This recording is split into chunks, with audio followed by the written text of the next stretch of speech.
Over the last couple of weeks, I've been taking a look at some of the vehicles that were released as part of the Real Ghostbusters line from Kenner. First we had Ecto-1, which of course will be recognisable to any fan of the Ghostbusters franchise. Then we had the little known Ecto-2, which is pulled directly from the animated series. And today, I'm going to go for Ecto-3. Now, you may notice that with each release, they get smaller and smaller, and Ecto-3 is the smallest of the three vehicles. This is little more than a deluxe standard action figure release because it is very, very small, and there's not an awful lot to it in truth. When we look at the packaging, it is, of course, in that wonderful purple packaging, which still resonates with me after all these years. I love that Real Ghostbusters logo on it, and of course, we have that wonderful illustrated image on the front and the back of the box. I think it's really fun and evocative. I've always been a huge fan of this kind of artwork on children's toys, and it's just very evocative of the spirit and the feel of both the animated series and the franchise as a whole. As we've seen with the other vehicles in this collection, the side panel on the packaging is reserved exclusively for photographs of the actual toy and displaying its various action features. As you can see, there's just two images here, and that gives you an indication of just how many action features this particular vehicle actually has. Now, the vehicle itself is very easy to assemble. It is just a handful of pieces that plug into place, and as you can see quite clearly, this is modelled on a sort of go-kart or a racing car, which is unusual. Certainly displays a little bit of imagination on Kenner's part, and certainly some creative liberties, I think.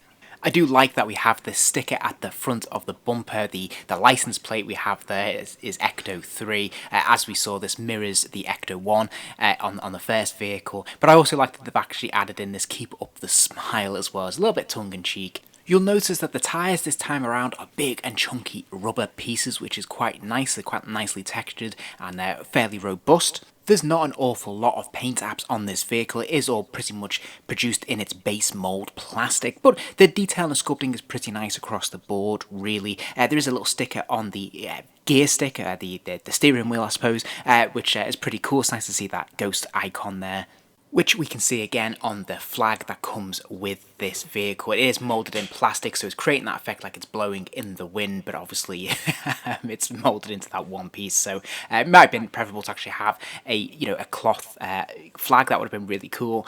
Sadly, they opted for this. Now, the back of the engine is probably where the most detail is going on, and this is pretty nicely sculpted. Sadly, there's no paint apps to speak of, really. Now, I should point out that the two sticks that are sticking out of the back of this actually had two sort of exhaust pads that you could stick on and then squeeze, and we'll look at that action feature in a moment, but sadly mine have got lost over the years, so this is what it looks like before you apply those big exhausts. And then, of course, up front, how could you miss the two giant panels, those big orange panels on those big sticks coming out of the side of the driver's seat, to the cockpit there.